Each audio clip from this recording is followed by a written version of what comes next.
السلام علیکم۔ Breaking news میں خوش آمدید۔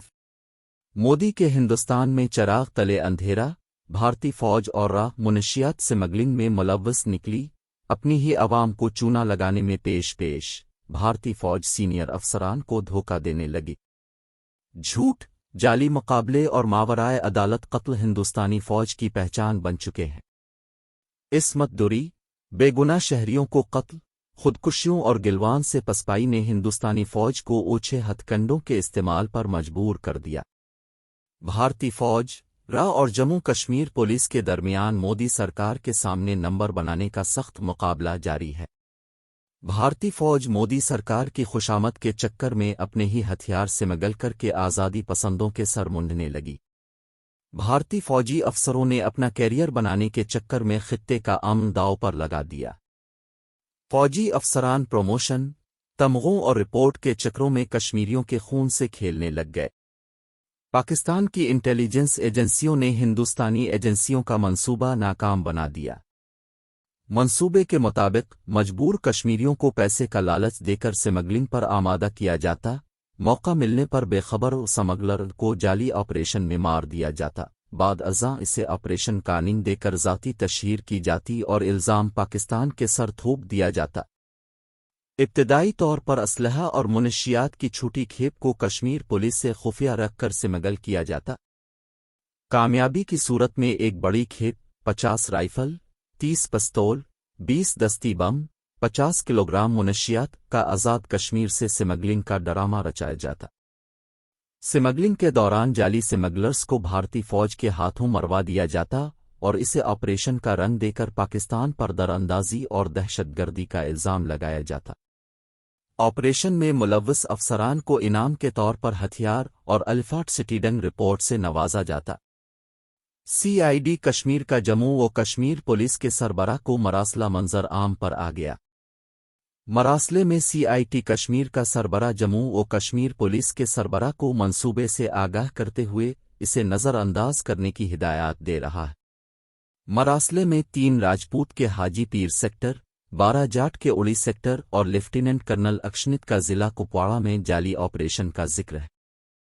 ایک اور مراسلے میں سڈ فورس کا اہلکار کمانڈنگ آفیسر کے غیر آمادہ رویے کو مبینہ طور پر SP 12 مولا اور 12 جاٹ ریجمنٹ کے درمیان ہونے والے آپریشن کی ناکامی کی وجہ بتا رہا ہے۔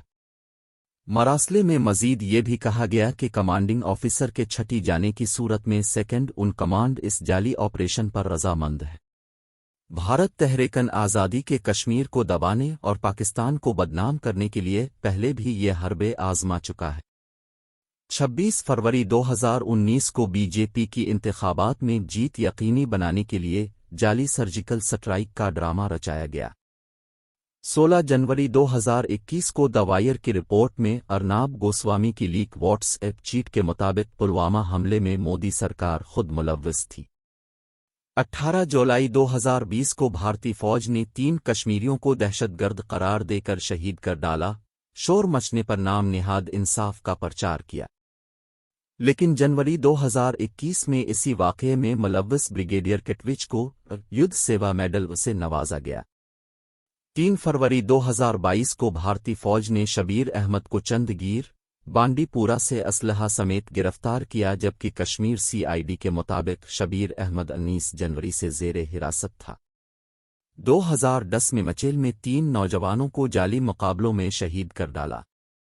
14 مارچ 2022 کو جعلی مقابلے میں ابرار نامی شخص کو اسلحہ سمیت زخمی حالت میں گرفتار کرنے کا دعویٰ کیا۔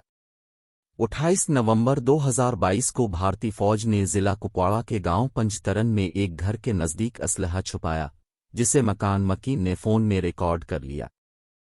30 نومبر کو بھارتی فوج نے چھاپا مار کر وہی ہتھیار برآمد کر لیے اور الزام پاکستان پر لگا دیا۔ ہندوستانی فوج کے افسران، سینئر افسران کی چاپلوسی کے لیے منشیات اور اسلحہ اسمگل کر رہے ہیں۔ کشمیر میں 1279 دن کے غیر قانونی محاصرے کے باوجود بہادر کشمیری آج بھی آزادی کی جنگ لڑ رہے ہیں۔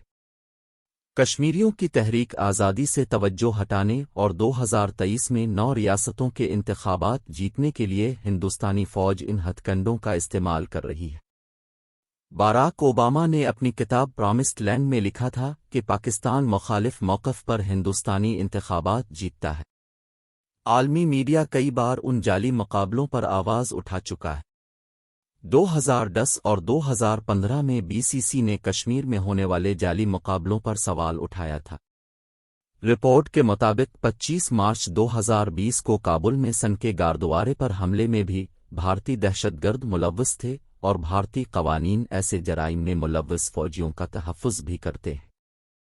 امریکی جریدے فارن پالیسی نے بھی بھارتی دہشت گردی کے حوالے سے بھارت کو بے نقاب کیا تھا، جس میں داعش اور بھارتی روابط کو دنیا کے سامنے لایا گیا تھا اور اس گٹھ جوڑ کو عالمی اور علاقائی خطرہ قرار دیا گیا۔ 30 دسمبر 2020 کو ٹی آر ٹی ورلڈ نے بھی بھارتی جعلی مقابلوں کا پردہ چاک کیا تھا۔ اب تک اتنا ہی، اللہ حافظ۔